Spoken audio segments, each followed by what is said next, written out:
శ్రీ శివాయ గురవే నమః.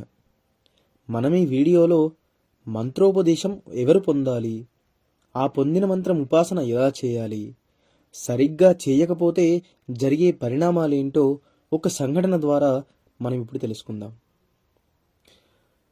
ఇప్పుడు నేను చెప్పబోయే సంఘటన చందోలు వాస్తవ్యులు బ్రహ్మశ్రీ తాడేపల్లి రాఘవనారాయణ శాస్త్రి గారి జీవితంలో జరిగింది. రాఘవనారాయణ శాస్త్రి గారి జీవితంలో జరిగినటువంటి ఎన్నో గొప్ప గొప్ప సంఘటనల్లో ఇదొకటి. ఈ వీడియో నచ్చినట్టయితే దయచేసి వీడియోని లైక్ చేసి ఇలాంటి మరెన్నో వీడియోల కోసం మన ఛానల్ని సబ్స్క్రైబ్ చేయండి.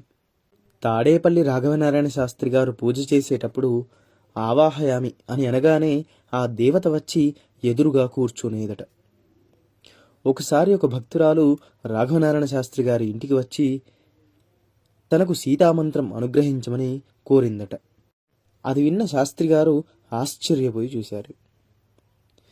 ఆవిడ్ని సరే అని తరువాత రమ్మని చెప్పి వారు ఆనందంతో చాలా కాలం సీతామంత్రోపాసన చేసి కొద్ది కాలం తర్వాత మళ్ళీ ఆవిడ్ని పిలిచి మంత్రోపదేశం చేశారట.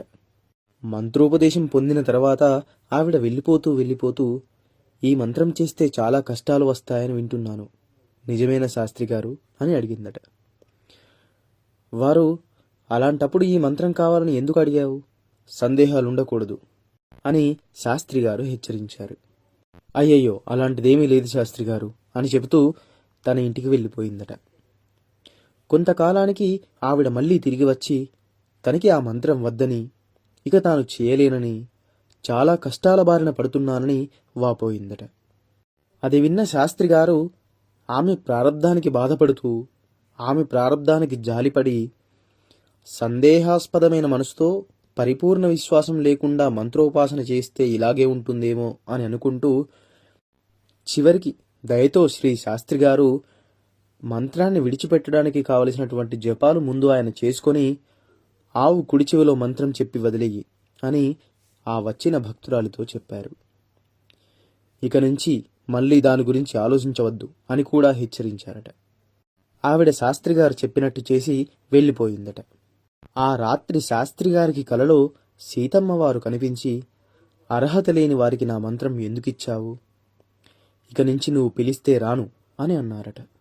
గభాలన లేచి వారు కన్నీరు మున్నీరుగా విలపించారట. కాలం గడుస్తోంది. కొన్నాళ్లకి శాస్త్రి గారింట్లో శ్రీరామనవమికి రామ పట్టాభిషేకం ప్రతిసారిలాగే నిర్వహిస్తున్నారు. తండోపతండాలుగా శిష్యులు వచ్చి ఉన్నారట. గురువుగారు శ్రీరామచంద్రుని ఆవాహన చేసి తరువాత సీతమ్మను ఆవాహన చేయబోయి ఆగిపోయారట.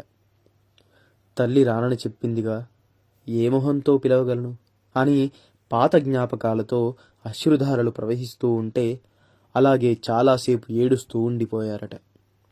చివరికి అతి కష్టం మీద సీతామావాహయామి అని అనగలిగారట. వెంటనే సీతమ్మ తల్లి వచ్చి అక్కడ కూర్చున్నదట. అది చూసిన శాస్త్రి గారి సంతోషానికి హద్దులు లేవు.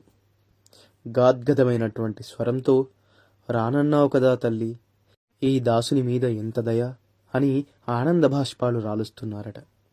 అది చూసి సీతమ్మ తల్లి, ఏం చెయ్యనురా, ముందు శ్రీరాముల వారిని పిలిచావు, వారొచ్చి మాట్లాడకుండా నీ ఎదుట కూర్చున్నారు, ఇంక నేను రాకుండా ఎలా ఉండగలను అని అన్నదట. ఈ పూర్తి విషయం బ్రహ్మశ్రీ సామవేదం షణ్ముఖ శర్మ గారి ప్రవచనంలో చెప్పబడింది. అందుకే జగద్గురువులను సైతం మంత్రోపదేశం చేయండని భక్తులు అడుగుతూ ఉంటారు.